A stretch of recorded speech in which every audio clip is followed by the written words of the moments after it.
Hi everyone, welcome to the SQL Query Guy, the channel where we make databases simple, queries powerful, and coding practical. If you ever struggled with writing SQL statements, optimizing queries, or just understanding how databases really work, this channel is for you.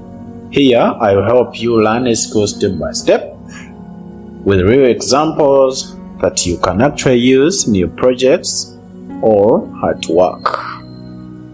We'll go through everything from beginner level topics like select, where, and joins to advanced areas like indexing, stored procedures, and database optimization.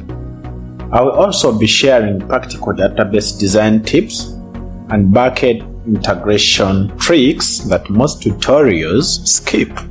I post 2 new videos every week, every Monday and every Friday, so you can keep learning at a steady, easy pace.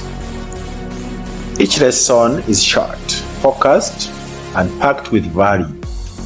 Whether you're learning for school, your job, or your next project. As we grow, I'll also be answering your questions in the future, so feel free to drop SQL problems or suggestions in the comments. I want this to be more than a tutorial channel. It's a community for people who love data. So if you want to master SQL one query at a time, make sure you subscribe, turn on that notification button, and let us start this journey together. I'm Derek, the SQL Guy, and I will see you in the next video.